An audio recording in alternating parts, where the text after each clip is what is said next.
So 3 years ago, in March of 2011, Patrick and I welcomed our second son, Miller McNeil Woodruff, into the world. And I had a perfect pregnancy. We had no reason to think that anything was going to be wrong at all. The delivery was great. We brought him home, a healthy baby. And it was when he was 3 weeks old that my mom mentioned that she wished that he moved more, kind of lack of muscle tone. And she said it enough times that finally Patrick and I took action and decided that we needed to take Miller to the doctor. So we were just kind of in denial, but we could tell Dr. Schaefer knew something was wrong. So he sent us from the clinic straight over to Mercy.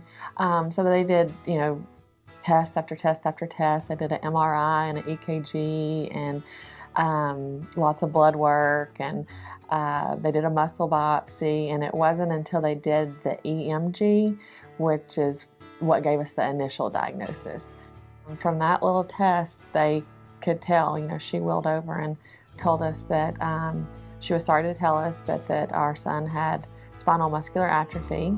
And we were like, okay, what's that? We were thankful to have a diagnosis because this whole time we had no idea what it was. And that's when she told us that she's sorry, but he wouldn't live to see his first birthday. And at that point, it's just a punch in the stomach, and you're just like, wow. And so that's when, that's the beginning of our real journey with Miller and spinal muscular atrophy, and where things kind of turned around for us. So we knew that Miller's life was going to be short. We didn't know how short. We didn't know if it would be another week or months, or that we didn't know. We were just living with our child, knowing that he was going to die. And other than praying for a miracle, what we prayed for was comfort and understanding of what God's plan is, because it wasn't likely for us that a miracle was going to happen. We believe that before Miller was even born, that God knew his plan, and we didn't know that. We had other plans for Miller, but it's not our plan. It's God's plan, and we didn't understand it, but it's not our job to understand it. It's our job to just trust and have faith, and just pray that He would give us understanding and give us comfort and give us peace with however Miller's life unfolded. And Miller's his physical existence is gone, but his legacy is still here. He lived for 87 days, and it was in those 87 days he made a mark. And it's easy to turn around and be angry when something like this happens. And a lot of people look at a situation like this and consider it like a punishment. What have I done to deserve this? And for us, I'm not going to say that there haven't been moments where we've questioned why. I mean, that's just what you do. And but we look at it as not a punishment, but as a blessing. Miller, God trusted us with this little angel for 87 days, and he, that's a lot. I mean, for him to think that we were strong enough to love Miller and to carry on his legacy and fulfill his purpose, it's a blessing.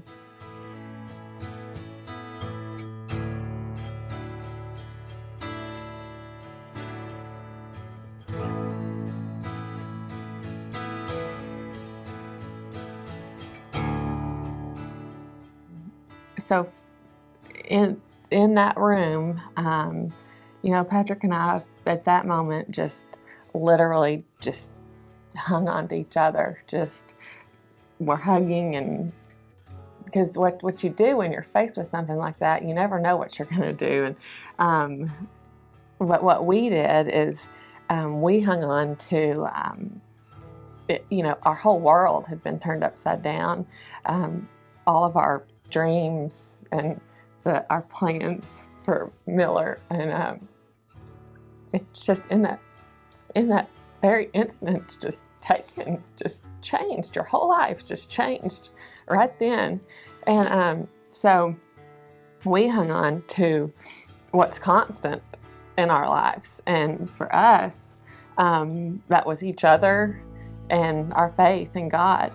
And never in a moment, never ever have we ever felt so strong in our relationship with each other and our relationship with Christ, because if I hadn't had that, when you lose everything and you don't have your faith in God, I can't imagine going through what we went through without that.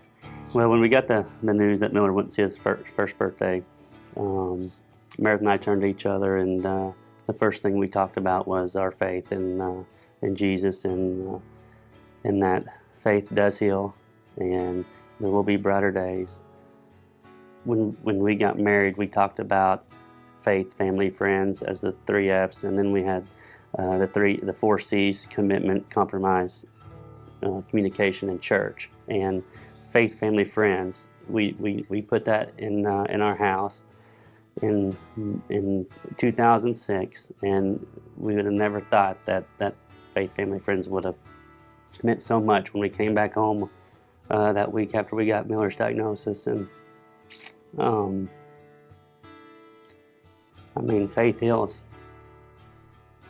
Looking back, faith, I believe faith brought us peace just when our door at our house, when we brought Miller home, was the revolving door of the community, our family, our friends, coming in, bringing us food, dinner, just to see Miller.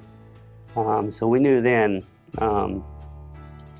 we knew then that the future was looking bright, and there's going to be better days ahead. And looking back after everything, our faith in each other and in the Lord and in our friends got us through the most darkest days of our life. Just my faith in God and faith and belief in heaven, and that, Miller's gone from this earth, but he's very much still here, and he's in heaven, and faith that we will see him again. Just knowing that he's with Jesus and he's healed, and here he couldn't breathe. It was hard for him to breathe. He couldn't move. He was trapped in his own little body, and up there he's free. And healing didn't come for us in the sense that our baby's not here, obviously, but Miller is healed in heaven.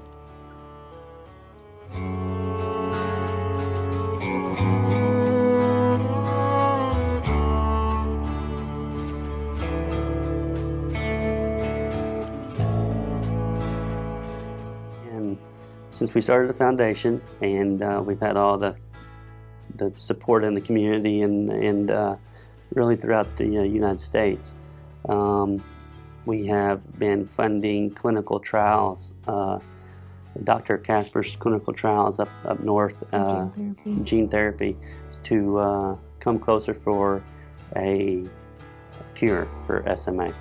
And 3 years later, where we are today, we are already have passed the testing on animals, and now we are testing on humans. So from 3 years ago, from not having anything you could do, now we're getting very close to a cure. We've been blessed with this foundation, which has been amazing, and it's brought us a lot of healing as well. To see how people have reached out and supported, and to find a cure for this disease, to find a cure for spinal muscular atrophy, and a cure is close. It is going to happen. It really is. And to think that Miller's going to be a part of that is very impressive. So the cure won't come for him but he's healed in heaven, and he's going to be a part of it and save lives down the road.